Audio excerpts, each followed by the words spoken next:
Hello, everybody. This is Frankie Drinks, and I'm here at Sticks and Sips, the Drew Estate Virtual Happy Hour. Welcome back to all of you guys. And we've had a real busy week, and we can't. I personally am super excited about today's episode. Some of my favorite sips and some of my favorite sticks are on feature tonight. And so I welcome you first. It would be amiss. Happy Veterans Day. To everybody out there, thank you so much for your service to this country and all the veterans that have served. I salute you on this very special day, and it should be every day. So with that, I welcome you guys to check in from the neighborhood where you're in. So if you're all over the globe, because we got people checking in from all over, from Australia to Europe to all corners of the U.S.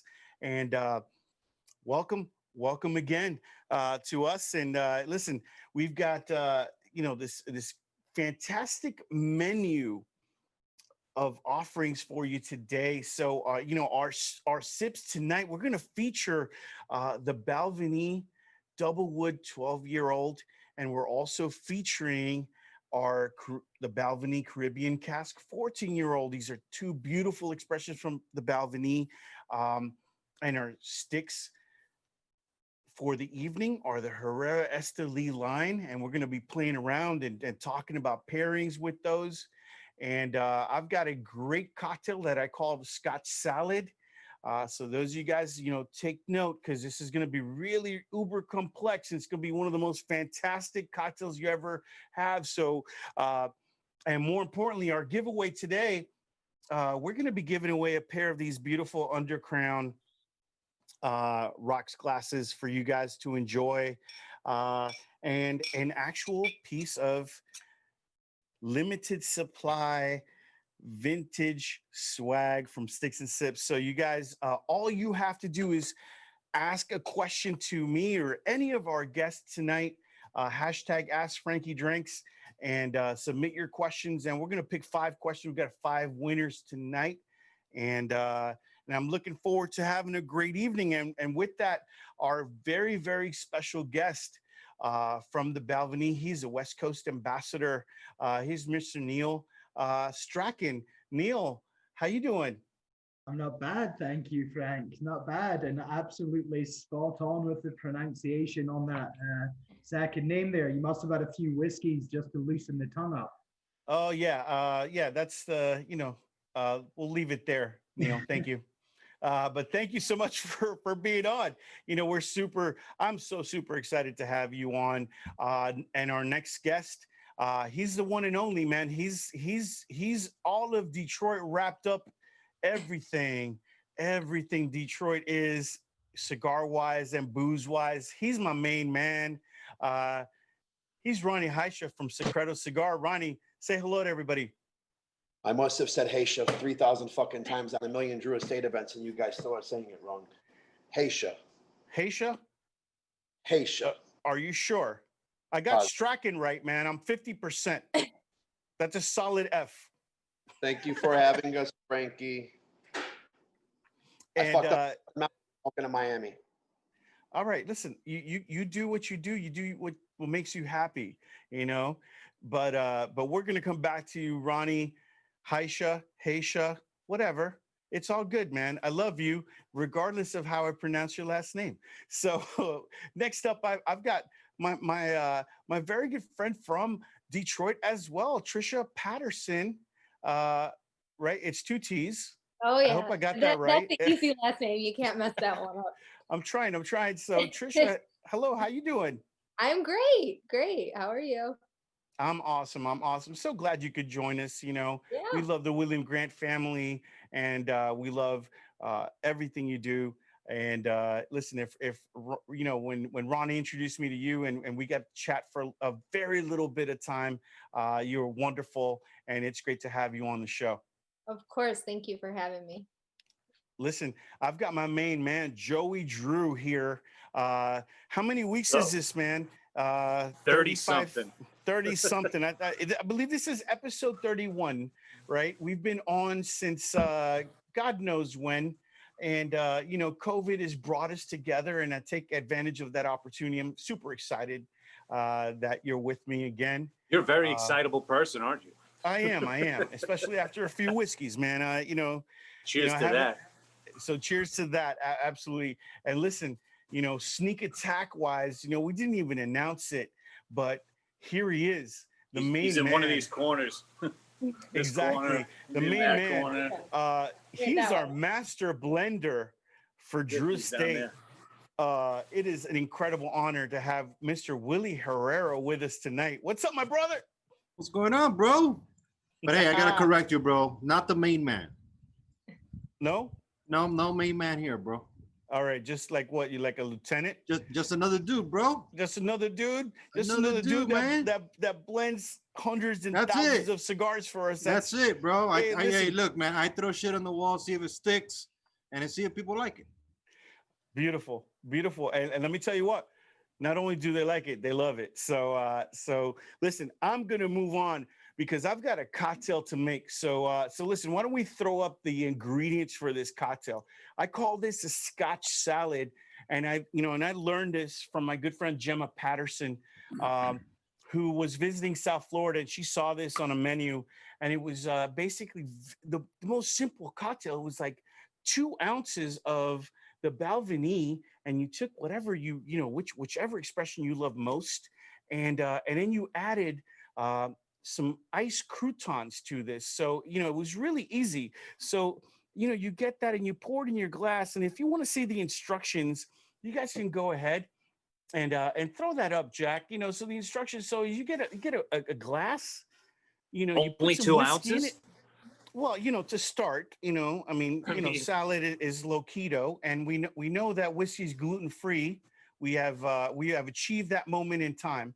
So and Finally. so here you have it, your Scotch salad, and this one's made with the Balvenie. So at this moment, guys, raise a glass and cheers to all of you for being part of this wonderful experience with us today. So Slancha. Oh man, that's good. I know some people will say you never throw an ice cube. Listen, it's 9,000 degrees in South Florida. Room temp in Scotland is like below, like 30 below. And so we try to balance it out by putting the ice in there, and we get a little bit of dilution, and you get to taste a little of that beautifulness. So welcome to our cocktail for the evening. And now I have the distinct honor of introducing the regional brand of West Coast regional brand ambassador for the Balvenie. He works for William Grant, and he represents one of the most beautiful expressions that they have. He's from Aberdeen, Scotland. So if you wonder where's that accent come from, you'll figure it out. And without further ado, Mr. Neil Strachan, welcome to Sticks and Sips. How you doing? I'm great, thank you. I'm been looking forward to this all day because 4 o'clock comes on the West Coast and I'm ready for a whiskey. So thank you very much for having me. Here we go. So Neil, I know a lot of people walk into their liquor store. They've seen this brand for many years, and a lot know about it. But tell us a story of the Balvenie. Oh gosh, I By the way, you've got exactly 90 seconds to do so. Okay, one story. No, I'm kidding. That's you take all the time you need. Now the whole like distillery and what we do is actually just built on stories essentially, and we're really fortunate that the family that own us really believe the correct way of making whiskey is by the human eye and hand, and that's really the difference between good and great whiskey. So in every stage of our production, from farm to bottling, a percentage is done on site, grain to glass. And having our own farm, having our own floor maltings, the longest serving member of staff we have, Dennis McBain, started off working for us 63 years ago. And then, of course, the man whose signature is on every bottle, David Stewart, the longest serving whiskey maker in the industry. And stories, holy shit, we could be talking like for the next 5 hours just about Dennis McBain, our coppersmith, and the stuff that used to go on about, 63 years ago in the whiskey industry. health and safety wasn't a problem. And in Scotland, alcoholism wasn't a thing, because if you were an alcoholic back in those days in Scotland, you were just Jimmy that liked to drink, and you were just an Atha bugger. And that was really about it. So the stories around there of just fun and games, as you could have imagined, in the Highlands with too much whiskey around you. So, gosh, any one we can focus on, you know? Well, listen, there is something, go back. How old is, William Grant? I know William Grant actually starts a distillery, the one we found the company with, right? By the name. How far back are we going? Yeah, so in 1887, William Grant, his 7 sons, with the help of a stonemason and his daughters, built Glenfiddich. And we obviously all know and love Glenfiddich, and they're almost like our kind of like annoying older brother in a lot of ways, you know. For the family, it's like, oh yeah, Glenfiddich, but we know our juice is better, don't we, Balvenie? We've got a few that might argue that listening in, I'm sure. But then about 5 years after that, there was a mansion that was next door to Glenfiddich Distillery, which was called New Balvenie Castle. And that mansion was essentially perfect for malting barley in. So the malting process is you're tricking barley into germination to change the inside of the grain, so you've got access to sugars and enzymes, basically. And that building was perfect for that. And we built the distillery around that house. In 1923, that house got knocked down. And in 1929, a custom-made floor maltings was made. And really, if you go there now, not much has changed. You know, as I said, a little touch on health and safety. We can't have people like losing limbs or having repetitive strain injuries from turning barley by hand. So there's a few little changes like that. But other than that, you know, how we make our whiskey, you still see people at our distillery. And someone that, you know, I'm a whiskey geek. I've gone to so many distilleries around the world. And you start to see a lot less people actually making whiskey, and it's more computerized now. So that's definitely the most beautiful thing about the Balvenie in our history, that people like Dennis McBain or Coppersmith, David Stewart or Maltmaster are passing on that art of the craft back down to like the younger generation, to apprentices. So they know the traditional, the correct way, but will never stop them from trying to tweak or change to make things better on that front. You know, it's a craftsman's journey so much, and learning your own style. So yeah, we make whiskey in a cool way, I think. Well, listen, I'll tell you my journey with the Bal. So for everyone asking, is it the Balvenie or the Balvenie? I would say it was the first, but always when I'm saying it, it's so quick and Scottish that the Balvenie just comes out of my mouth. But let's be honest, as long as you're saying it in some way, as long as the bartender or the shopkeeper knows, it doesn't matter. And there's definitely other single malts out there that are harder to say and for you to worry about getting it correct, you know. As long as you don't get a Ballantines, I suppose, if you're ordering a Balvenie, and nothing wrong with a Ballantines, but you know, just a different style of whiskey. So So it's like saying, Haisha or Haisha, you're still getting the beauty of the result, right? That's what we're saying. yeah, like for me, people that get hung up on that are just kind of arseholes, you know, people that are pulling that, worrying about their names when everyone knows what we're talking about. It's okay. I lived in Asia for 4.5 years. Nobody even tried to get my second name right. So it's fine. Well, listen, one of the things, thank you so much for sharing that.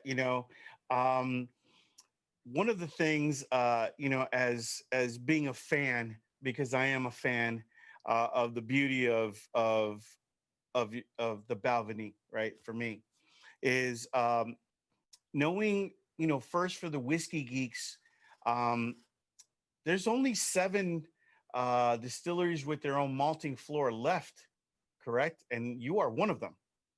Yeah, I would love to hear the 7, because usually I've got 6 on Okay. on my call.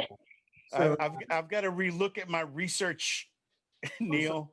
Sorry, So Frank, we'll come sorry. back to that. So out of the six, and I'm gonna default to you. Oh no, no, no! Um, I could be wrong. I could be out of I doubt it. I doubt it. I sincerely doubt it. We're not going to argue this point right here. It's either 6 or 7, but it's one of the two. So you can be guaranteed. How important is it? Do you see for a distillery to have its own malting floor? Um, Nah, wow. This is a good question. So, like, to my knowledge, we're the only one on the mainland of Scotland, and the rest are on the Isles.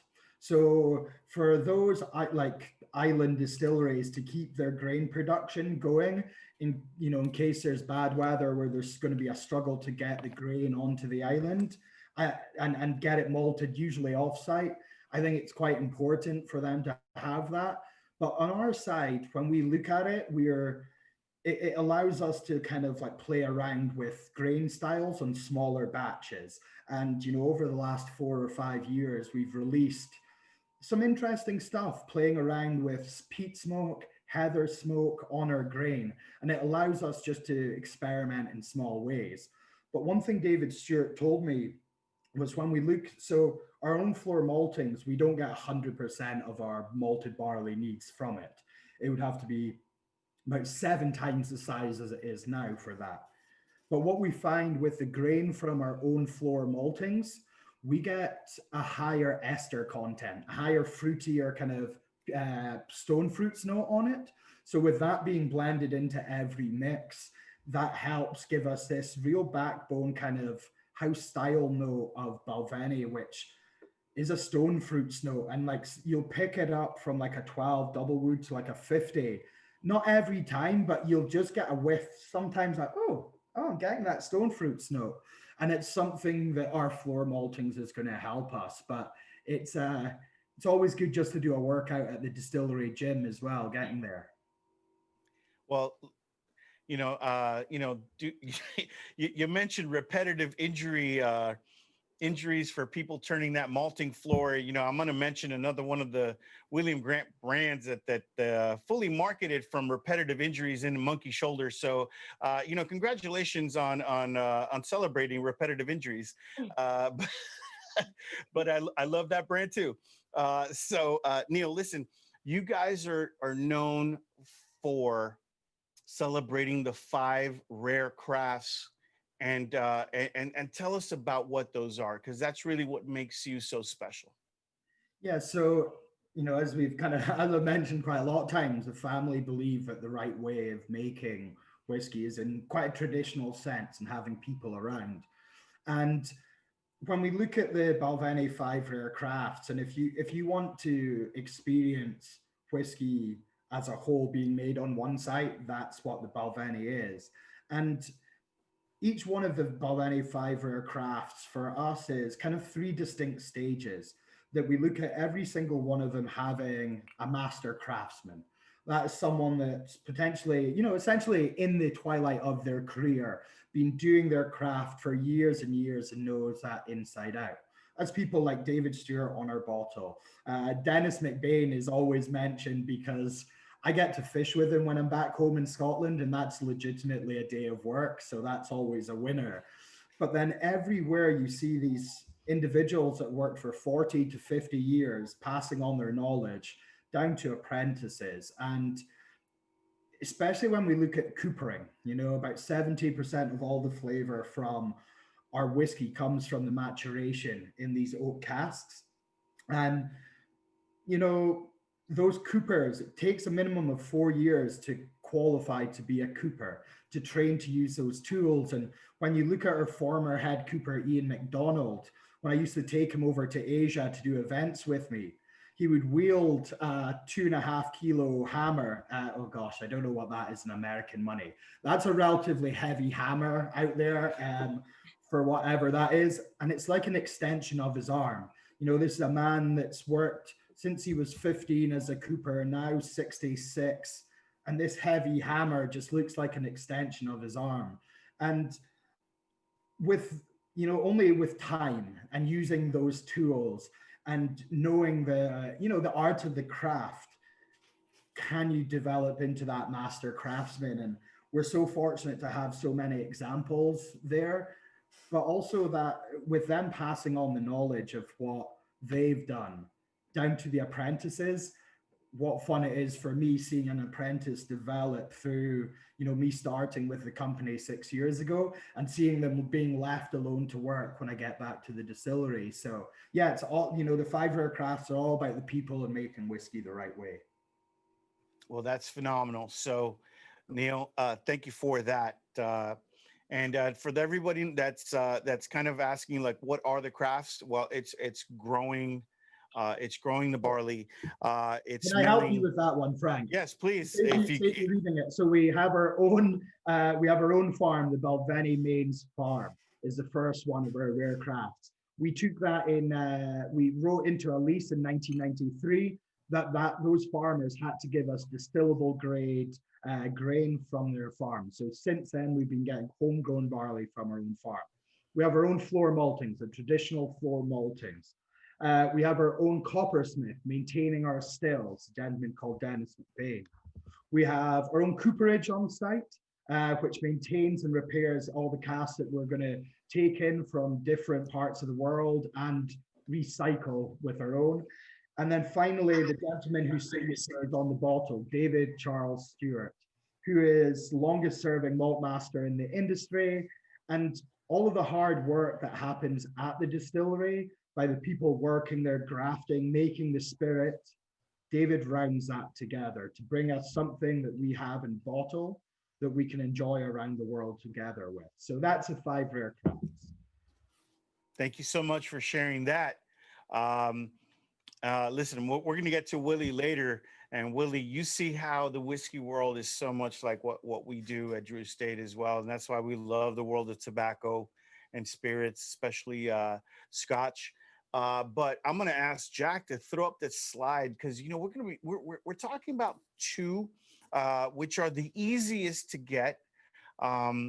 Because some of the more other expressions, but I think this is a great way to start. We're going to start with a double wood 12, and then we're going to go to the Caribbean cask 14. So Neil, tell us about that double wood 12. Yeah, I kind of always joke about the double wood 12 being the one that keeps me living in different countries. We sell more of this than anything else, but I think the most important thing for me with the double wood 12 was it was a single malt that introduced me to Scotch whiskey and single malt. That my sister gave me a bottle when I turned 18, and that was my birthday present from her. And ever since then, when I was working in bars, this was always what I would pass on to tourists, beginners into single malt, to be like, look, if you want one of the most rounded Scotch whiskies that is balanced in every way, that isn't aggressive on any notes, the Balvenie 12 double wood is everything you need in a single malt Scotch. And I think it's hugely complex for being our entry level Scotch. It's aged in ex-bourbon casks for 12 years. And our house style at the Balvenie is honey and vanilla. That's going to really nurture and bring that out. But then David finishes the liquid in Spanish oak Oloroso sherry casks for no longer than 9 months. And what that gives you is a real dryness on the mid palate. And he's taking Spanish oak casks in particular for that dryness. And yeah, it's just an any time of day whiskey. I used to joke it was almost like a breakfast whiskey. It doesn't matter if it's 8 o'clock in the morning or it's 2 a.m.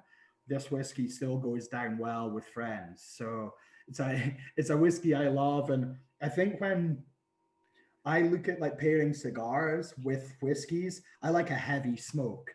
So Balvenie sits perfectly with a heavier smoke because I think the sweetness of the Balvenie and those complex spice notes just sit so well with a heavier kind of tobacco style. So yeah, Fantastic. I'm gonna reach out to my HR department like tomorrow morning and say that Neil Strachan from the Balvenie said that I'm good to have some whiskey at 8 a.m. Thank you, Trish. There's Listen, nothing wrong with that at all. I got it Nothing from wrong the with that at expert. all. You know, I got it from the expert. So Neil, I'm now going to make another Scotch salad, but with the Caribbean cask. So tell me a little bit about that. Okay, so I described the 12 as like my any time of day whiskey. The 14 is just straight out my party whiskey. It's my Friday night whiskey. And when, in a previous life, when bottle service of scotch was a thing in Asia, what fun we used to have with this bottle and how many we used to go through. So it's aged in ex bourbon for 14 years, but then it's finished off in barrels that have held rum.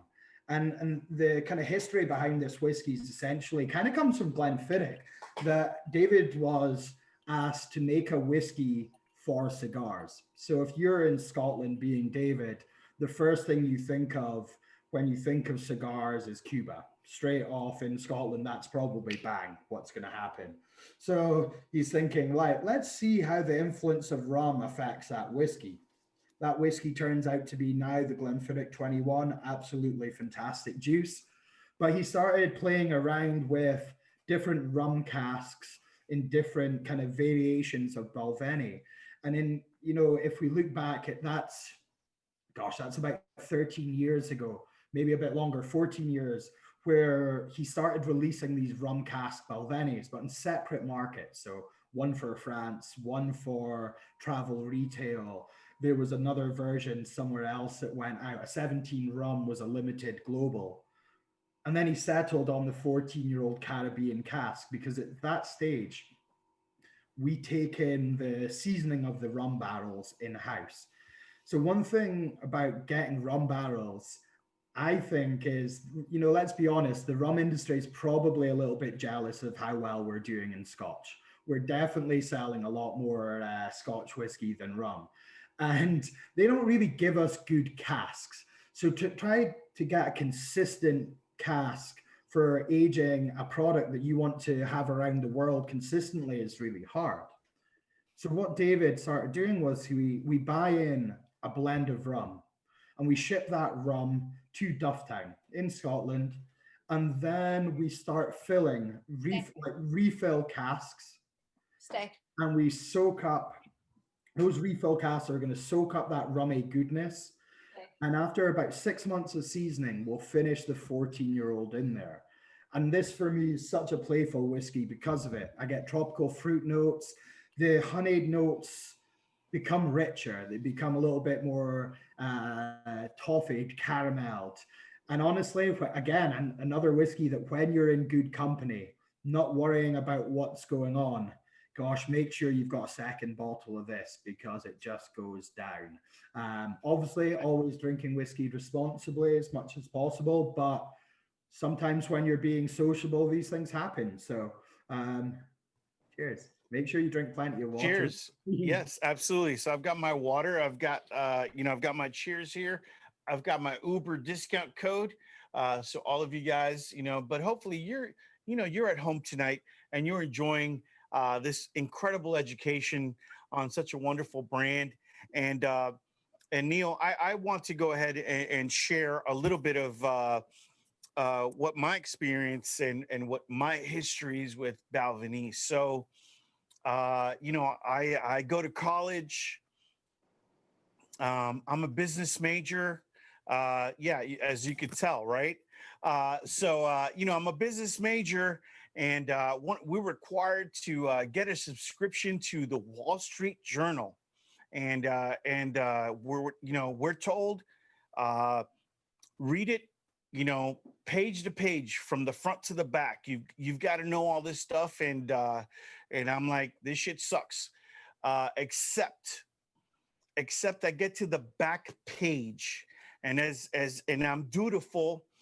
I read everything, not always the most exciting reading, but very educational. And I get to the back page, and I see an ad. And this is way back because, Neil, you're a young guy, but I'm an old guy, right? And I get to the back page, and there's, maybe a 2-inch by 2-inch or 3-inch by 3-inch little cartoon. And I'm going to ask Jack to throw up this slide here for everybody on Facebook.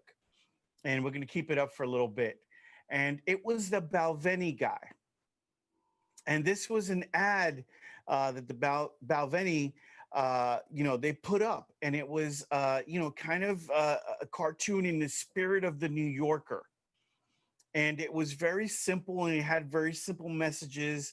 And I looked at that, and I'm like, what the hell, single malt, you know? But if all these Wall Street motherfuckers are reading this shit, and they're and that's what they're drinking, I'm gonna be drinking that, because back then it was, a big brand here in South Florida. It was, it was a blended whiskey, with the JW. Everybody knows it, one of the world's biggest. But single malt wasn't on the radar, and here was this ad at the back of the Wall Street Journal.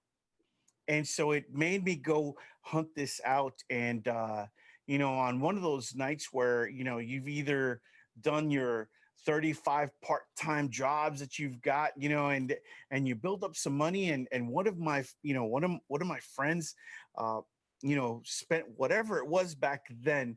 And we got a double wood 12.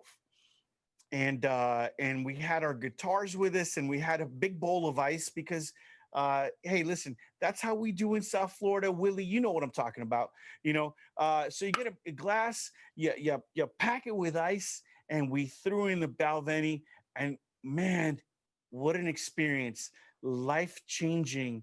And to this day, it holds a special place in my heart, and I love all sorts of whiskey, but the Balvenie definitely holds that spot because it was that moment. And I blame the Balvenie guy, which was a great marketing tool for us, that got us there. And listen, a little shout out to my man, Ted Munch out there, who in his excitement for this episode coined the phrase "get Balvinized." And I'm like, hell yeah. I love that. I love that. So Neil, listen, I want to thank you so much for sharing such beautiful knowledge, but I'm not cutting you off yet. I've got to go to my next man here, and we definitely want your input. But thank you so much, Slancha. To you, I've got the 14, man, so good. And with that, I want to introduce. He's the owner of Secreto Cigar Bar, but more importantly, he's the man that makes his presence known everywhere he goes. Such an influence in the digital world, but more importantly, such an amazing bar in Detroit. My man, Ronnie. I'm not even going to say your last name, man, because I don't want to mess it up. Just Haisha. Just call me Haisha, Ron. whatever. No, not whatever. Ronnie Haisha from Secreto Cigar Bar. Ronnie, welcome, man. Welcome, man. I know I've been on your VSSCs, so now it's your turn to be my guest. How you doing, brother? You brought me on a show with a guy that knows way more about whiskey. You got Sweet Willy in the corner there, way more about tobacco.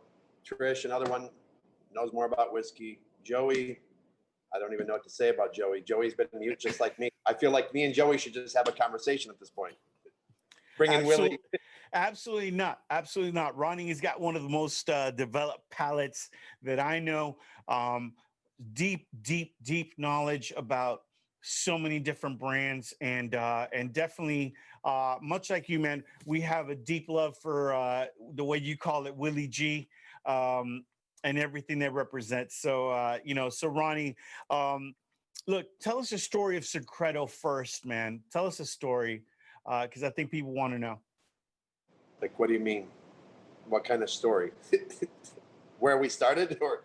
Yeah, exactly. It's sort of like, so I started this store. I did the this rags thing, to riches, baby. Yeah, exactly. Rags dude. to riches. Let's hear it. So I actually was in retail, kind of semi-retired, got into the tobacco business, just opened up a smoker's outlet shop. It was a franchise. And then we became Wild Bills, and I decided to go to a bar. And I've been here for 6 years. That's the grandiose story. So in 6 years, you bought all that whiskey. No, I bought that in a day. Day before I opened the bar. Now, listen, Ronnie, you're making this story way too short, man. I don't know how to make it grandiose at this point because it's the whole story. I was in the tobacco business on the retail side, got into a bar, and I've always been just a cigar geek that opened up a shop and then a bar. It's not been any more or less.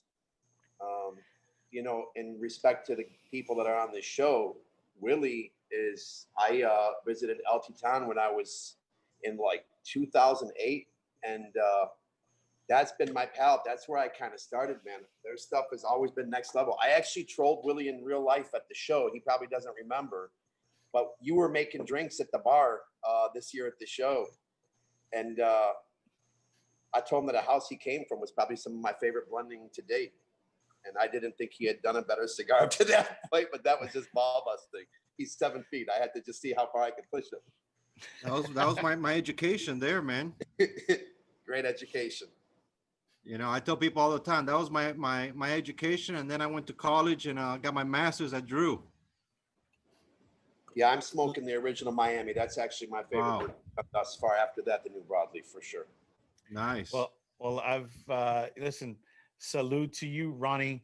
Now, mind you, for people that don't know, Secreto has one of the most, one of the widest selection. You have been recognized as one of the most widest selections of whiskey bars in Detroit. And listen, what got you into whiskey other than alcoholism? It was a late start for me. I wish I had a better story. Whiskey was late for me. I started vodka. I thought I was allergic to alcohol because I can't drink tequila because I'm allergic to tequila. And then it went straight vodka to whiskey, and there's been no gap in between. Gin became like 2017, 18 for me, but I always say I don't drink gin, I drink Hendrix. And the funny thing is that's sort of like their ad. So I actually said that by accident at a bar one day, and the girl's like, that's sort of what they say. He And did say that by accident, and I said, that's actually our slogan. I don't usually drink gin, but I drink Hendrix. I think the Dos Equis guys have something to say about that, but we'll move on. My Japanese whiskey was actually my first love when it came to whiskey. When I actually met Trisha in 2014 or 15, she knew I was like a fiend for Japanese stuff. And then I reverted back to Scotch and then bourbon and then completely back to Scotch. And it's a certain profile of Scotch that I've always liked. I like everything with a sweeter finish. When it comes to doing like pairings, I take that a little bit more serious. I probably don't have the same stuff that you had paired today, but I sort of set up what I do like. And it's just, I always try to marry the customer with, the perfect pairing when it comes to asking them, what's the last taste you want in your mouth, the alcohol or the tobacco? And from there, I always say, listen, I'm a downshift drinker. When I start with something, I start with a big boy Scotch, and then I don't call it downgrade, but I switch casks, and I like to see what paired better with the cigar. And perfect example, like, with the Willy's Habano, I've always looked at that cigar as having, I hate when people use the term, but I'm going to use it anyways, but a Cuban-esque profile to it. It was like Nicaragua meeting Cuba type thing. And with that, I've always wanted people to say, that's been always the smooth cigar that I liked with, the 12 year is good, the 17-year double wood, both of those. But when he came out with his new broadleaf, that was American oak for me, sweet on sweet. I loved it.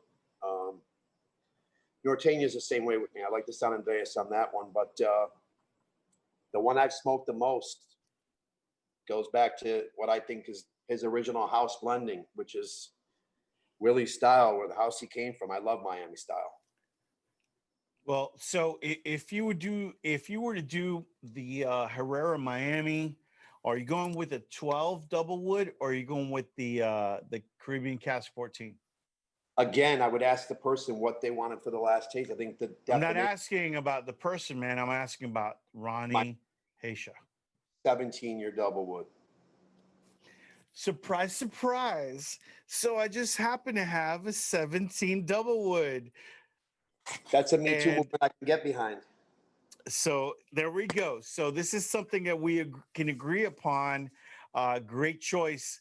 And we got Neil running to get his 17. There we go. Get it, Trish, Neil. you were ready with it. I mean, whoa, this is like heavy duty, you know? I paused my camera for like 2 seconds and ran out to my sample bag and got everything.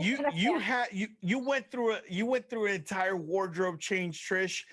Neil, tell us about the 17, man, because I'm about to like go down that road.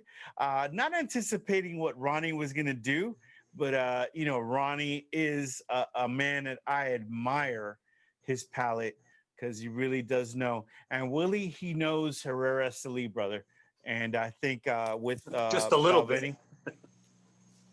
So Neil, tell us about the 17, because I know it is an expression that's probably closer to our double wood 12 than it is to our Caribbean cask. So take us on a journey. Yeah, first of all, yeah, Ronnie's showing off his palate there. He knows good juice. This is like when we go 12 and 14. This, you know, I talked quite a lot about them being like fun, easy drinking whiskeys. This is a whiskey that slows me down, makes me into a good boy. It was made to like celebrate 50 years of service from David Stewart, and also to celebrate that success of the 12 double wood. So it's made in the exact same way as the 12, but just these 5 extra years in the ex-bourbon cask, up to 17 years. And it just turns really into like a different decadent beast. And, you know, when I am being a good boy about maybe once or twice a year at an event, if I'm drinking this, that is a key indicator, because the whole time I'm nosing it, I'm sipping it, and it's big. It's the first one of the Balvenie range. It gets big in the mouth. And one of my favorite nosing notes on this, which I think people start to get personal nosing notes on things, but it's like a fresh green apple. Now you're going to massively struggle with that with the ice cube in it, because Correct. I get the green apple note when it's somewhere warm. I was doing a tasting on a beach in a Malaysian island, and they left the whiskey out a little bit too long. And when it was a little bit hotter, I nosed it, and it was like, wow, that smells like a freshly cut Granny Smith apple, super fresh, clean. I was like, whoa, what the hell is that? And I never really got it before because I'd never had the whiskey at that temperature. But as it numbs, as it's a little bit cooler, that's a little bit harder. It's you know, as it drops in temperature. But still, because I have it in my head, it's like, oh, there we go. And yeah, it just gets under your tongue and fills your mouth, and is a great whiskey to like, yeah, if you're what, for me, I suppose when I'm wanting to just chill, nice smoke and not be too lively, that is just perfect. So Fantastic. So listen, I'm going to jump to Willy right now, because I was going to get to you, Willy, in a minute. But Willy, tell us about the blend of the Miami, because truly one of my favorites. And, you know, and I struggle. I love the Miami with the Caribbean. I just love that combination. But tell us about the Miami, because that's really, it's not only, it's our hood, bro, you know, it's our thing, right? Oh, But really, such a beautiful combination. Tell us about the Miami blend. this is the Miami. I was basically, you know, the whole idea with the Miami, it started off as a limited edition, one size, and then it took off from there when we decided to repackage everything, and kind of make everything, you know, look the same style boxes, so it wouldn't be as confusing on the shelves on the retail shop for the consumers and whatnot. We decided to expand that line into a full line, and we added the other 4 sizes to it. And the concept behind that, you know, when I went to my bosses, because every year I would do a limited release in the Herrera Habano, that was a Lancero, and then the following year in the Norteño, it was the Churchill. So then I went back to the Miami, but I didn't want to do, or the Habano, I didn't want to do just another size off of the Habano for that limited. So I talked to the powers that be, and I said, look, man, it'll be really cool for me to go back to kind of my stomping grounds, my home, where I came from, where everything started for me, and come out with a new limited Herrera Esteli, but out of Miami. And the idea was to kind of release something that I remember so, so vividly from my time there in the factory in Miami, my family's factory there. And so I got to play with, Dominican tobaccos. We have certain tobaccos that a lot of people don't have access to because of our size in Miami and our relationships that we've built over time with certain growers.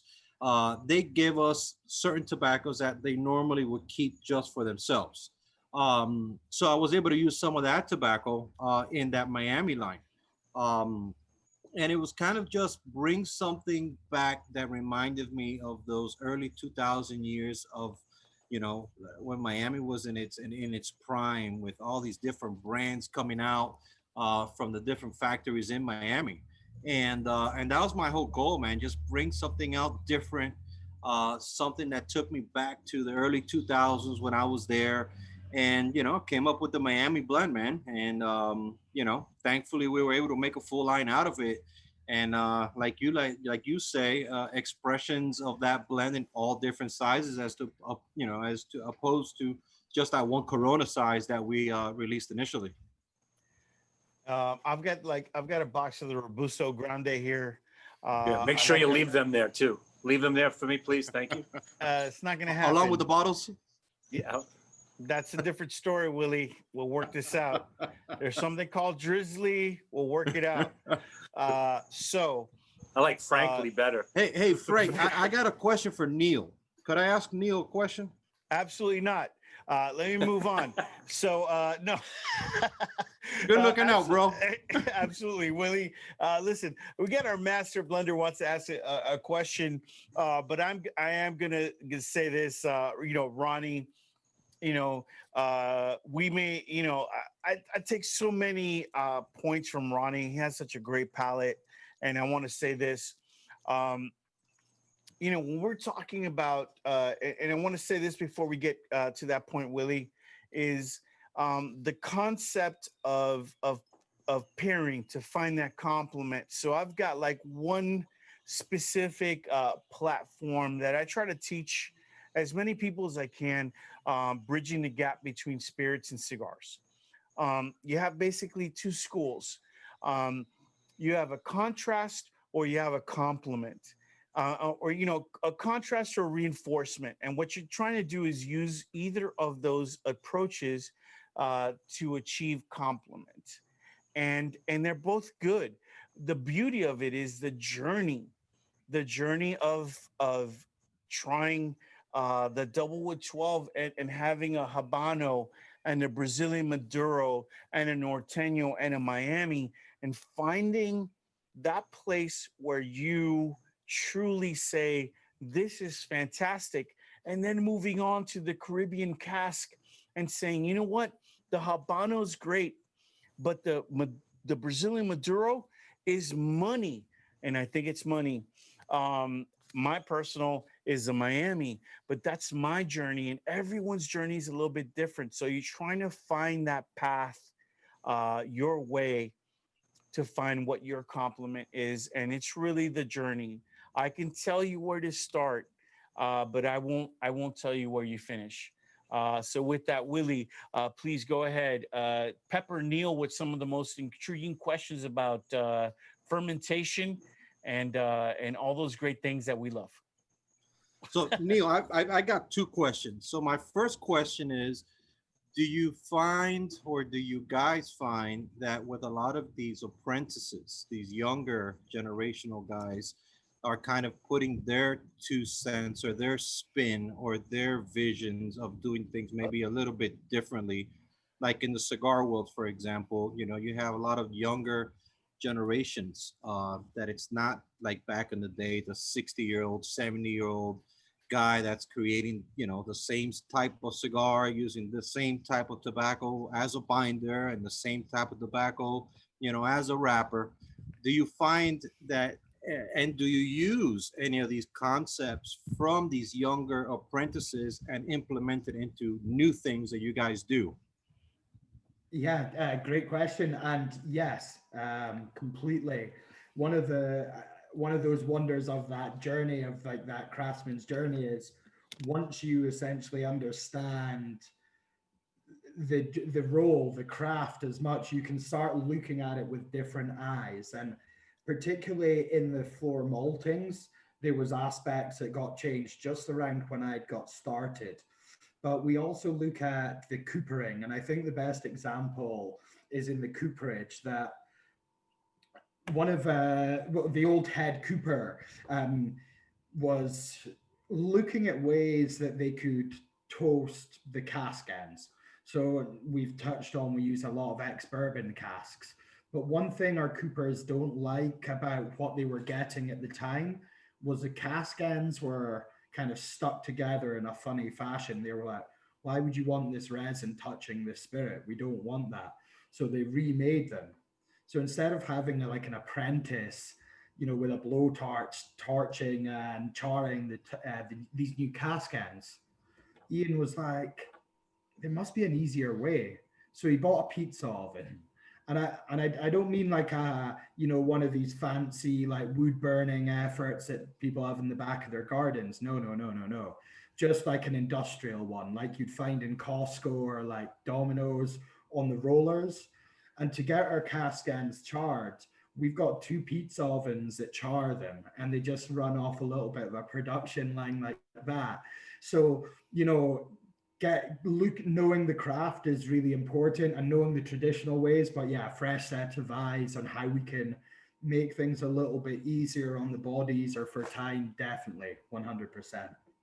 Okay. And now the second question is, you know, when we're creating a new cigar and you're blending something new, you know, depending what type of cigar you want to achieve, what type of blend you're trying to achieve, which typically the milder cigar is typically going to take longer than a stronger, more full-bodied cigar. Now, in your world, how long does it typically take to achieve that point of, okay, this is a new whiskey, this is something new, we're going to really like, what's that blending process? Is it a year? Is it 2 years, 3 years? Is there a number? No, and usually it'll essentially come out of a need to develop something, actually. So like a bit of a change or a refresh in the range. But what David and our whiskey stocks teams have been allowed to do over the years is play around with so many elements that, you know, in the last kind of 3 years, we've released stuff that was produced 20 years ago that nobody knew that we were producing. We hadn't said to anyone that we'd done it, and then bang, mic drop. You know, there's a 19-year-old single estate whiskey that's been dried with smoking heather. So that there's all sorts of things that have happened in the past. But David's apprentice is a young lady called Kelsey McKechnie. Super cool person that just, gosh, knows her whiskey better than God, anyone I know. I have to always tap out when I hear her speaking because she's so technical. But we released her first whiskey last year with the Balvenie Stories range, and she's only a 26-year-old lady. Look at that, my glamorous assistant down there, Trisha, rocking out the bottle at hand. Oh, I do. I have none of this. What is it? American oak. American oak. So Me Too movement. Holla. Damn. and Really, guys, you're making me feel like really bad right now. Something, just another thing I gotta go and hunt now for. Willie, we can talk. You got some shit I need. I'll send you some bottles. You know, what a great story. You know, what a great way to bring in the new generation, you know, with their thoughts, and try to marry them with the years of experience that go into creating the beautiful expressions of spirits and cigars. And listen, I'm gonna go back to Ronnie. Ronnie. I have a question, actually. Can Oh, I do that? You said no absolutely, handcuffs. absolutely. You know, I was So- going to ask you about like Detroit and where you're at, and you know how you feel about I'm still a cigar geek, bro, and a whiskey geek. So I want to just ask a few questions because I got two people who are more knowledgeable than me, so they say. Willie, you came from like a factory that, to the best of my knowledge, you weren't playing with a lot of San Andreas and a lot of broadleaf, and then you got to DE and you started doing that. So I'm a big fan of both those wrappers. Then you did the Brazilian, you did you have your Habano, Miami. But if I were to say like the undertones and flavor profiles for your Norteña and your broadleaf, and then go to Habano, if you were to describe a couple flavor profiles for each of those cigars, I'd like to know what Neil would think would marry well out of their scotches based on what you describe as a flavor profile. So we'll start with the Habano. Habano is it's definitely that the easier smoke. You know, a lot of flavor, full body. I would say medium in strength. You know, a lot of people confuse strength with body or body with strength in a cigar. You could have a mild cigar, but it's full flavored. And the Herrera is that. That's why people ask me, what's my favorite cigar? I'm like, I don't have a favorite cigar. I have the one that I smoke the most. And it's for the reason, like Neil was saying, with the 12 year. You could have it in the morning, you could have it in the afternoon, you could have it at night. You know what it's going to give you every time. And that's how the Habano is. It's just packed with flavor, a lot of balance. You know, you get some nuttiness out of it. You have a little bit of spice out of it, some sweetness in there. It's just rounded, you know, and it's not overpowering at all.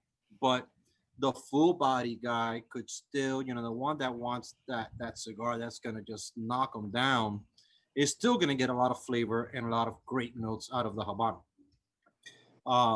Then from there you jump, let's say, to the Brazil.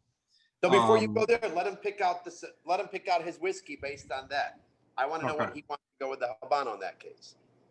Ah, shit. So like when we look at like an easygoing, full-bodied smoke, and when you touched on nuts, straight away nuts, I was like, right, that brings me to like a light note with the Balvenie 21 Portwood, and having like the complexity There we of go. an older hang, whiskey. hang on. Here it Trish is comes. holding it up. You know, Yeah.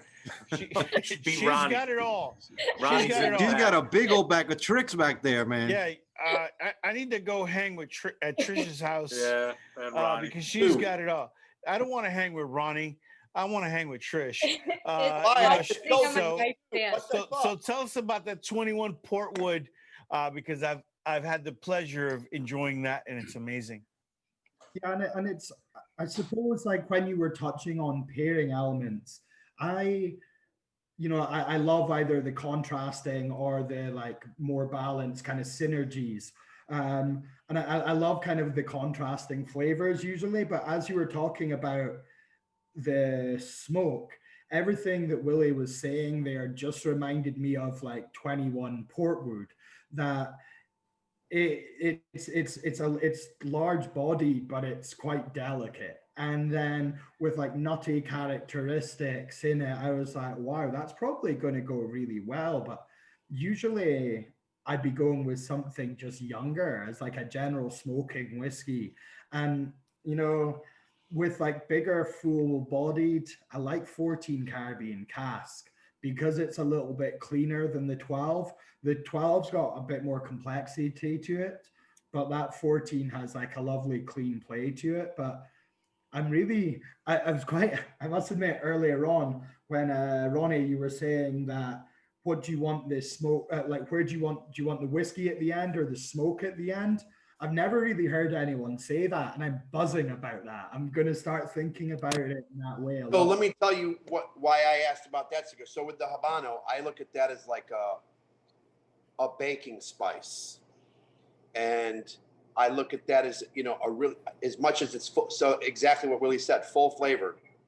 But I wouldn't want, that's why I would ask what they want the last taste resonating in their mouth, because I wouldn't want something to overpower that. So I've always liked that cigar with a 15-year sherry. And it's because I think they marry well. I got a baking spice on the front end. And then when I retro blowing the smoke out of my nostrils with the sherry cask, I got a sweeter taste in my mouth. I like the finish on it better. And I also like the 14-year with that as well. Yeah. And two classic scotches. So one thing that I'm a bit funny with sherry casks since, you know, for about 3-4 years, I started to find a lot of like the sherry bombs that I used to adore as just a bit too much for me. And like I don't find like the bigger sherry bomb whiskeys that I kind of find them almost like burnt rubbery, and I lose that like subtleness of like lovely bacon spice on it, and it just goes to like burning rubber on tires essentially for me.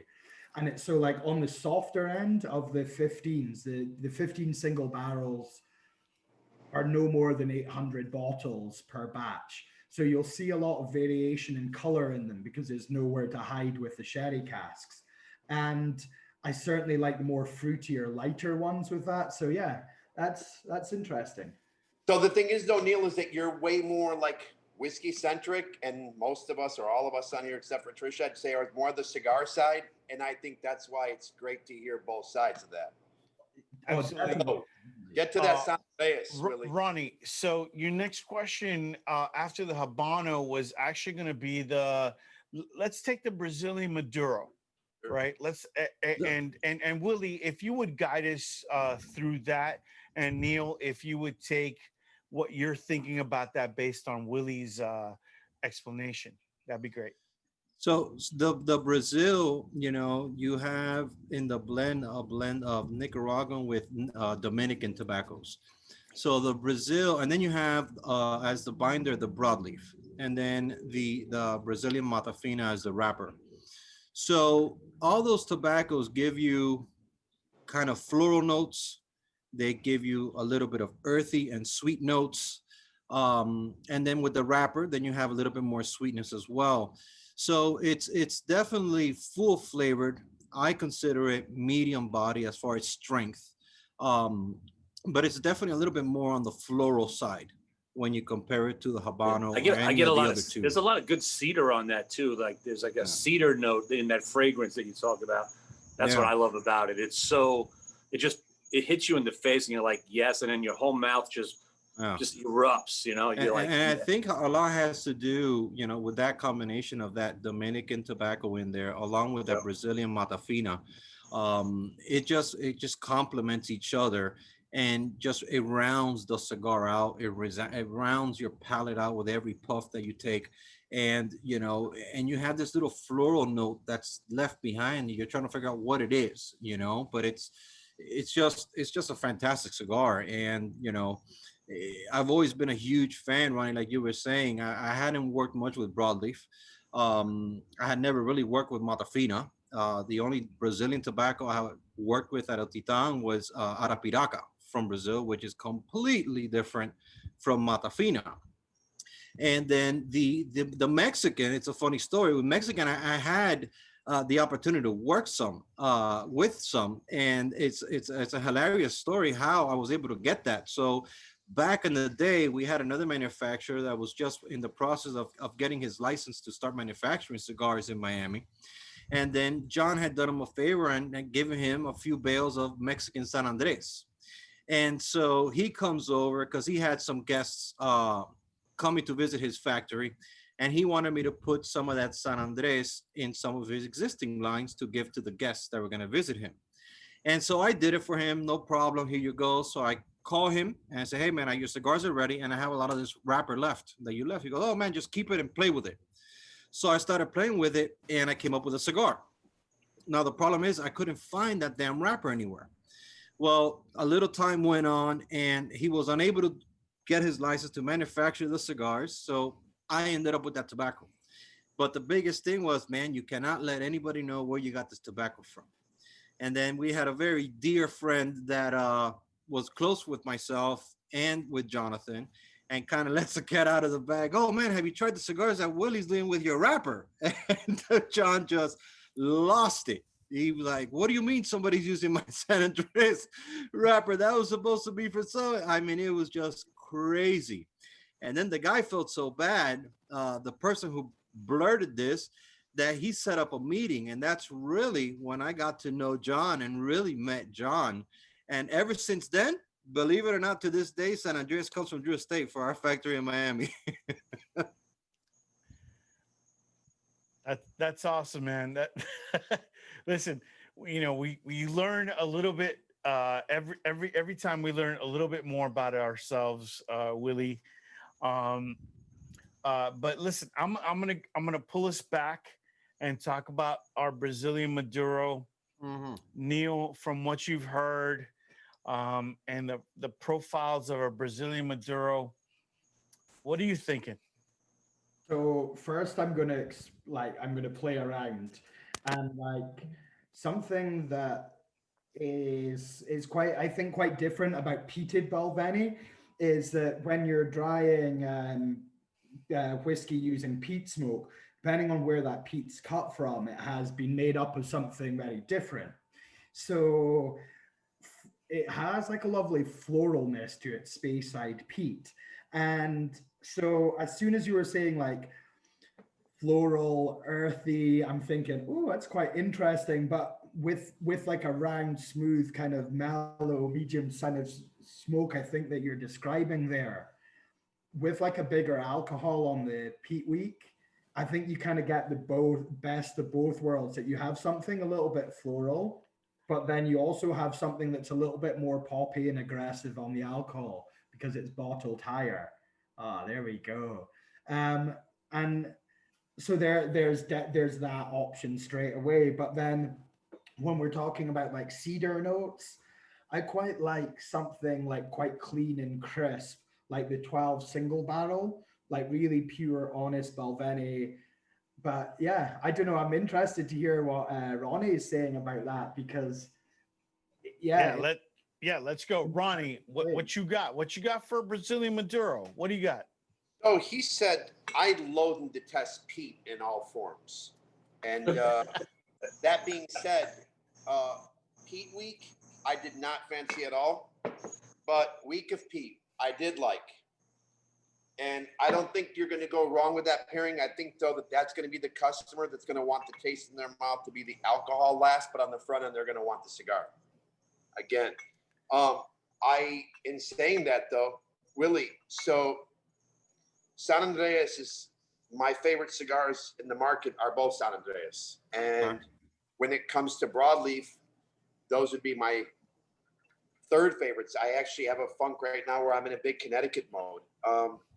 But when it comes to your flavor profiles between your broadleaf and your San Andreas. So the San Andres is definitely going to be the stronger of the Herrera family. It's going to be earthy, gritty, a little bit more on your face. It's got some sweetness to it, but in a weird balanced way. But it's definitely more aggressive. The smoke and the mouthfeel is definitely more, it's not as subtle as the Habano or the Brazil. It's definitely a little bit more in your face, a little bit more intense, but smooth at the same time. It doesn't get harsh on you. But it's definitely grittier and earthier than any of the other two. And I'm down to the nub on the Norteño right now, so I concur. It's also got I know for me, it's got a woodiness to it, which is not like anything else that you've blended that I've tasted. So like in that earthiness, there's wood definitely, and a little dry on the finish. It's a little, your mouth feels a little dry afterwards, but it's it's still rounded, still potent. Right. So then to Neil, I mean that's why I'm interested in that stone. See, when I smoke this, I think of that stone fruit note as the good pairing, because then you get that stone fruit sweetness and that aroma. I think it would go good. Before you answer that, Neil, I think they're both full of shit. So for that cigar, the flavor profile that I get out of that is like if you chewed on an espresso bean, and then again on the spice on that, it's an earthy spice. Definitely. I hate to say that word earthy because it reminds me of dirt, but it's just a dry, clean tobacco. It's like and it's aromatic as well. It's like a burnt wood, but it's like a vanilla charred wood when I say that. So it is a natural sweetness to it. It's just not sweet forward where you're tasting something candied in your mouth. And I'm dying to hear what you say for that cigar, because I have one that I love with it. Right. Well, Ronnie, for a person that that gave a wide avenue of options for our master blender, and the only man I know that smokes more cigars on this planet than anyone else, Joey Drew, for you to deviate from that, I'm gonna lay down the law here, and with a Brazilian Maduro, I'm having a double wood 12. Try and stop me, bro. Try and stop me, because this is the stone fruit, the earthiness. Joey, you got it, man. I think that's where that deliciousness. I'm going to agree with you, because I think that that's a perfect pairing, because to me, it stands up to his cigar, but I'm going to have the cigar be my last flavor profile in my mouth. I don't want the whiskey on that one. I want to taste the cigar. That's why I like the 12-year on that as well.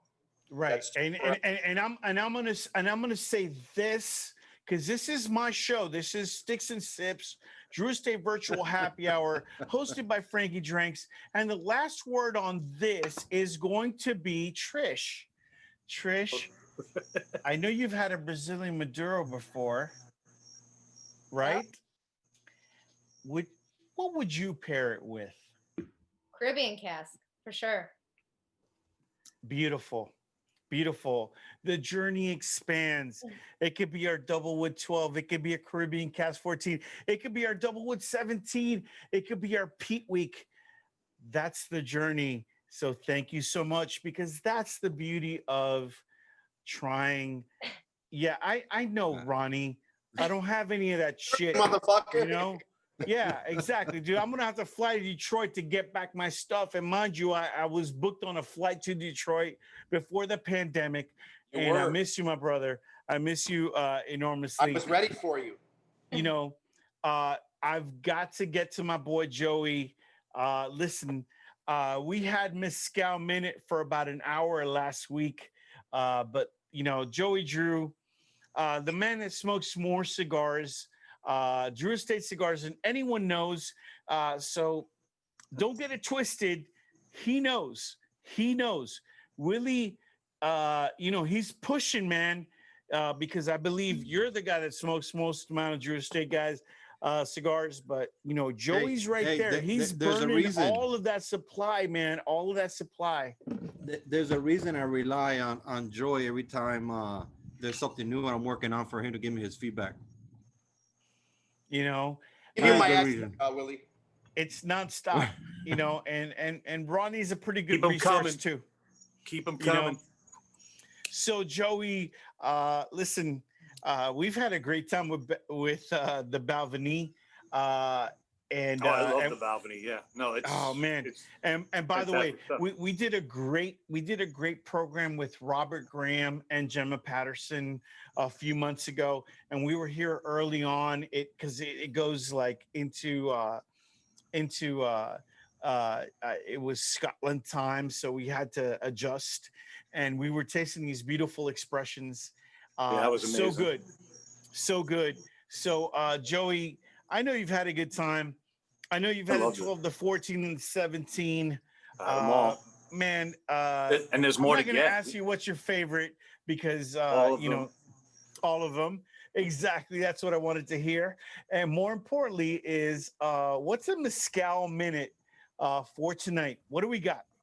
It's not a Mezcal tonight. Tonight is La Guerra Sotol. So this is in the northern Mexico. And you'll get some out of Texas and Arizona. Now I see a lot of people pumping stuff out. I love this stuff. I like aggressive. I like stuff that puts you back in your seat a little bit. Really, it pushes the boundaries of where you what flavors am I tasting and experiencing. So Sotol is really good. It's super herbal. I'll use that unctuous word that we like to throw around all the time. And there we go. Yeah, it's herbal, lots of honey. And it's a great spirit for sipping on, and it goes great with cigars. So Fantastic. And I know the last time we were together, we tasted through the line, and the 17 was where we landed because it was just so damn good. Listen, I got to get to the point of the show. We got some great people that got some great questions. I've got a pair of rocks glasses. I've got a Sticks and Sips hat. And first up, I got D.E. Michael Yaneza. Yaneza. Say it like ask Ronnie, who's your favorite uncle? So, Ronnie, who's your favorite uncle? I'm Mike by far. Mike is actually, there is nothing that he hasn't done since he became our rep. We didn't actually have a Drew Estate rep for the first, I think, year and a half we were open. He was missing. And then Mike's first day in the shop just turned everything. Well, he actually just took ownership of the shelves and did what he wanted to do. But by far my favorite rep of the game, no doubt about it. A lot of guys will get butthurt when I say that, but there's not a comparison. For support, it's actually just like people at William Grant. You know, it's one thing just to put a cigar in a box and put it on the shelf and think it's going to sell. You need brand support, man, especially when you have shit like COVID. Yeah. Well, you know, listen, I know Michael. He's amazing. I'm going to say cheers to Michael and cheers to William Grant because you guys are amazing. You know, I've had my local team here in South Florida and you guys do so well. You know, going from Trevor at Reka, you know, to, you know, yes, I know these folks, Trish. I don't know if you know this, but one day at Tails, we're going to run into each other, Neil, and you'll realize that, like, oh, they know that weirdo, you know, like, yeah, they know this guy, you know, so, you know, and going to Camille, you know, when she was with Montelobos and Jamie and Lance and all the great people. And, you know, what a great team, man. I love you. And Jillian Murphy, I know you're not watching, but I love you. You're the best. Tullamore Dew, on the money, my favorite, all day. Willy, get on the Tullamore Dew train, bro. You're going to love this. We'll rewind back. Don Telly, Cidercast, baby. Come on, we've got the Balvenie guy on here. It's supposed to be Balvenie loving. Yeah, exactly. I'm just shouting out, Neil. It's Balvenie. You know, we love it all. Yeah. You know, we love all the Willie G, Lance Hendrickson. You know, at you know, at Hendrix. You know, which, you know, you move from Monkey Shoulder. It's okay. It's like, it's all right. And we got our boy, A Fistful of Bourbon, you know, my man, right? Over Sailor Jerry moving over, but the family is strong. I love William Grant. You guys are so amazing. And Charlotte Voici, thank you for everything you do for the entire industry. You guys are amazing. I've got another question. This is hashtag Ask Willy. Willy, are you ready? I'm ready. All right. From Sheldon Pangberg, you win your rock glasses, you win that freaking hat and the swag, and I'll throw in some other stuff. You know, Jack, make sure we're gonna throw some stuff. Trust me. Any new Lanceros on the Drew Estate horizon? Hey man, I'm gonna answer very, very easily. You know, it's Drew Estate, so anything is possible. You just never know. You got to stay tuned. We're always working on something. All right. So, yeah, and that is true, but I can't say things so I get in trouble. But we're always working on something new, the same way that Balvini's always working on something new, and then just drop it in the market and just do a mic drop. And we're left wondering where did that come from? And then we just got to go buy it, except that the stuff that, you know, that Ronnie buys, I can't get. So Morgan Gardner, you get the next question. Congratulations. What will be the DE next limited edition cigar? Also, if there will be one, how excited are you all at the DE about it? Joey Drew, you can answer. What's our next limited edition cigar? I'm not telling that. What? I could say this, that I have smoked it, or them. So when you do get them, when we do the mic drop of whatever we come out with next, it's going to blow your heads off. So Willy's been, you think about this year and how hard it's been being disconnected in ways that we've never been before, to still be able to create amazing new stuff that'll be coming down the pike next year. I'm really excited for all of it, and excited to see what everybody else thinks when we drop that mic on everybody, and they say, well, damn, they did it again, because I know that we've done it again, and I can't wait for everybody else to experience it. So there's plenty of new stuff, limiteds, not limiteds, don't worry, it's coming. Fantastic. Frankie, listen. say something, one thing. Yes. So Neil, Trisha Patterson over there makes us these nice flight boards that we set these little drinks on. So our customers don't have to chase the flavor profiles they're looking for. They actually get them all dictated to them there. So we do that for all of our flight boards. They go inside one of these thingamajiggies here. And so when we serve so your customers can read. That's good. Yeah, most. So we don't really, we want them to look for the flavor profiles of the Scotch they're pairing with, because I want them to know the next time they come in, if they want to just order a single dram, which one they like best with the cigar they're smoking. So we put up, Trisha's got like one for everything in the William Grant portfolio. We have completely covered in flights. And I find that most of my customers end up finding the one Scotch that they really love with each of the cigars, doing it that way. So we're not really that smart. It's already done for us. Brand support. There you go. So Trish, congrats to you. I'm going to go to the next question. Brett Larson, what's your favorite whiskey to pair with Norteño?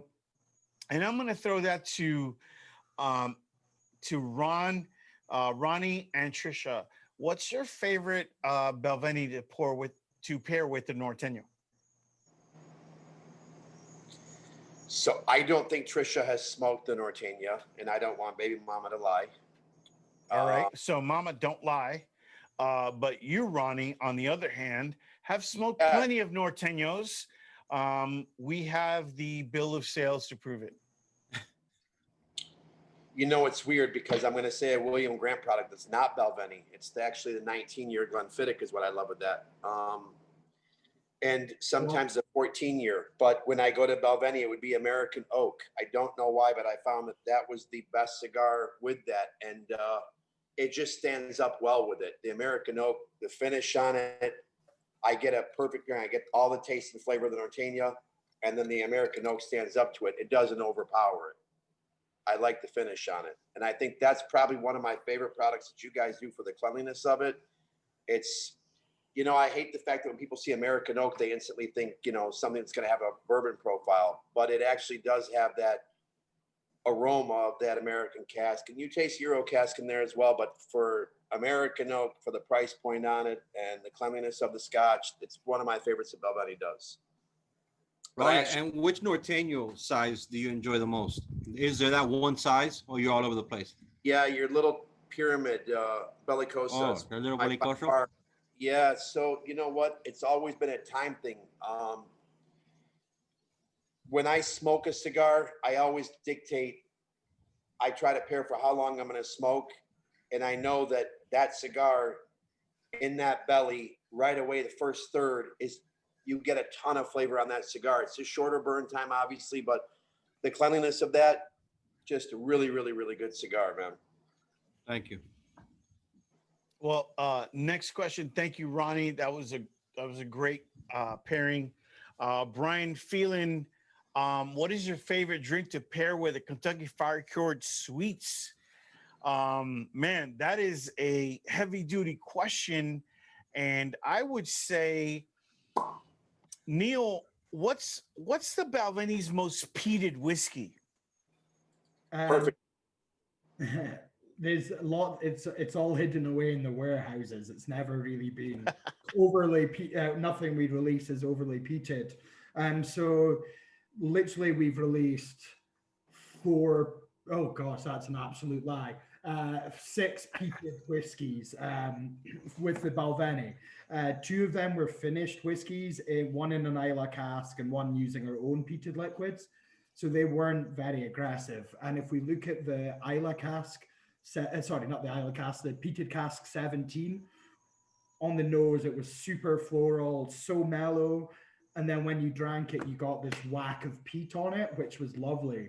But yeah, so basically the first vintage of the Peat Week that we released in 2015 would be the most peated, if I can remember correctly. But I never had them in my market before. But in the first 3 or 4 years of playing with using peated barley in our distillery again from 2001 onwards, we've played around with the kind of balance of that peat, and now it's kind of settled down. So there's nothing going to be anything more peated than that original vintage of the peat. Neil, is there peat in the 30-year? No.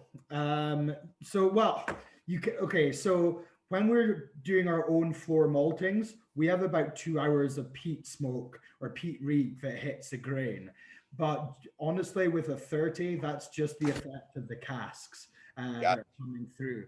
And I always kind of like laugh, because when I was first getting into whiskey, about 21, I was getting invited to a lot of cool like whiskey things.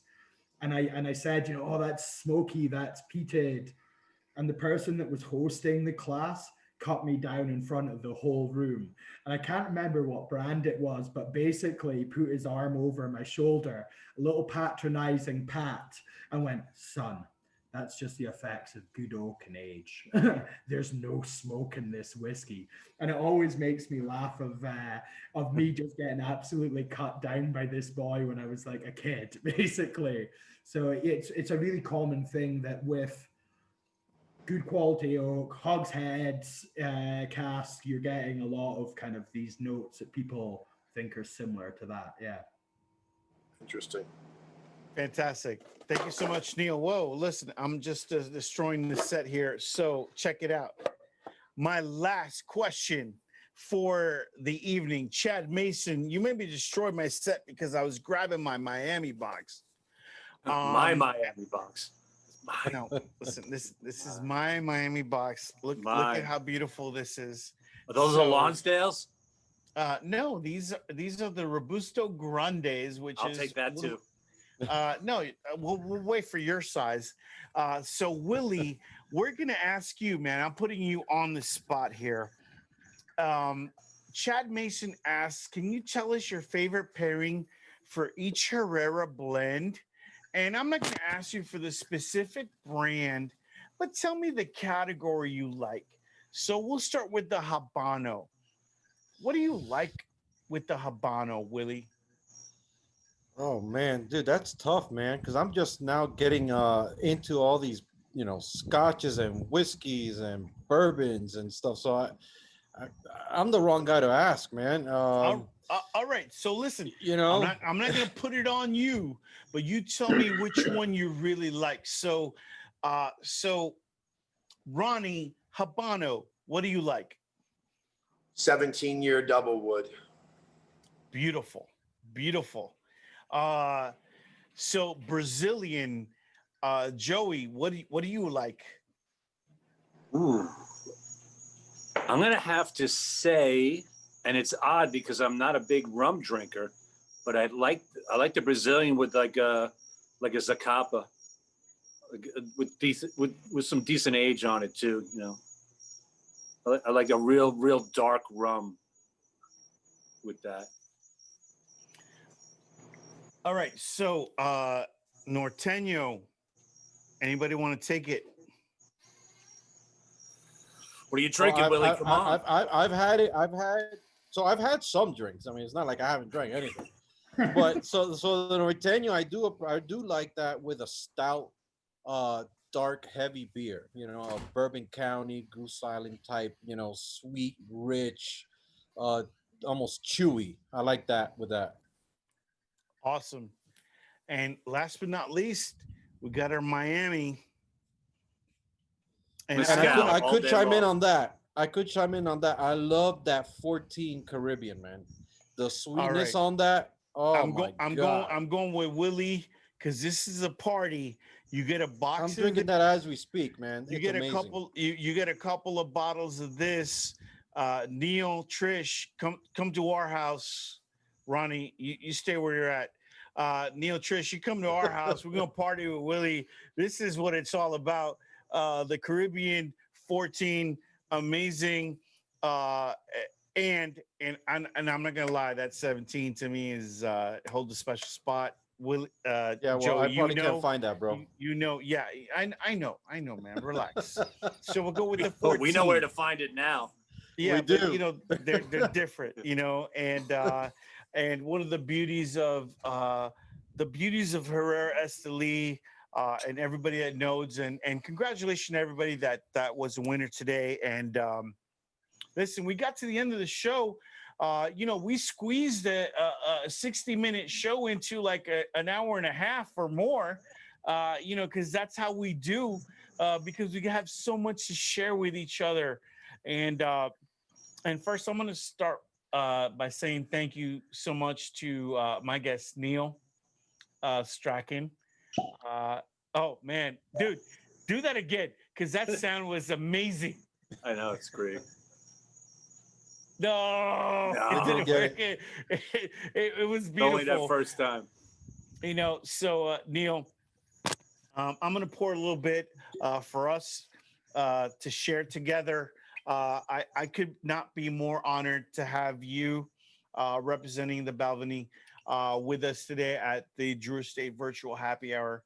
And thank you so much, my brother. No, thank you very much for having me. Really great conversation and proper geek session. Thank you very much. Listen.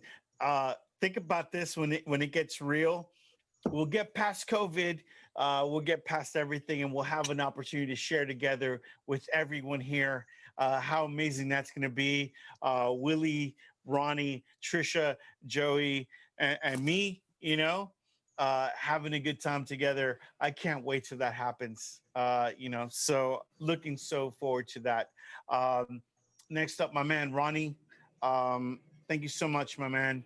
Thank you. Thank you for joining. You know, I respect so much of what you do. Your love for Drew Estate is recognized. And more importantly, your palate, my man. You really understand how complex this could be, but how we can simplify it and make this easy for people to understand. And that's crucial. Trish, listen, I'm so excited that you were able to jump on, you know. Not only, but I'm happy to be here. Listen, thank you so much, because that means a lot to us. And you know, and I can't wait to see you in Detroit and around. And listen, we'll run around with Neil and Mr. Paradise, and we'll have a good time. You know, Mr. Detroit, and we'll have a Michigan proper experience. And I can't wait for that to happen. You know, and shout out to everybody out in Michigan. Listen, COVID's put you know, situation. I can't be with you guys, but at least now I can be with a whole lot of you virtually, and at least we look for the silver lining with that. Next up, my boy Joey Drew.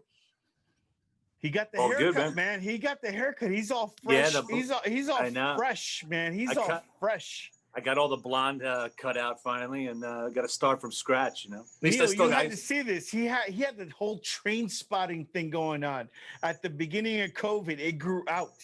You know, it was amazing. It's the journey. You know, it's the journey. It's always the journey. And last but not least, the main man. I don't care what you say, bro. You can't tell me this is my show. You know, Willy H, man. Willy Herrera, Master Blender for Drew Estate. Willy, man, I couldn't be happier that you joined us today and talking about Herrera Esteli. Thank you, man. Thank you so much. Man. Thank you, bro. Thanks for what you do. Can I Thanks for all the support. Wouldn't have missed it for the world, bro. I'm learning a lot here, man. Like I said, I'm a newbie, bro. I'm going to your house with these leftover bottles, and we're gonna have a good time, bro. Let's do it. Frankie, Ronnie. If I may say a thank you to Drew Estate for the last, I think, what are we, 6, 7, 8, 9 months now? So being a tobacconist and having a bar, we haven't opened up our bar yet. So we've been doing just cigar sales. We could be open, we just opted not to. And of all the companies, there have been like legitimately 2 that have gone way out of their way to make COVID tolerable. And I think the stuff that Drew Estate's done for the retailers has been beyond crazy, from swag to free smoke to deals. They've just made it to where the consumers just keep buying. I wanted to say thank you to everyone for supporting us. Thank you, Drew, for all the fucking swag, because of the stuff that they've been sending. I mean, the last Deadwood event we did was crazy. Every event has been record numbers. We didn't do those numbers when we were open, so COVID has been kind of a weird blessing. Guys have bought tons of smoke. We've done big packages, and everybody's come out of their way to buy it. I just wanted to say thank you to all you guys. You guys done it. Thank you, Ronnie. Thank you, bro. thank you, Ronnie.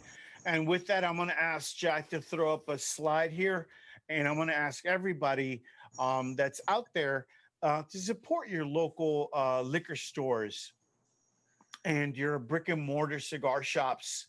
They still need our help, you know. And you know, listen, the hospitality industry has been impacted greatly, and they're the ones that bring us these great spirits and these great cigars to us.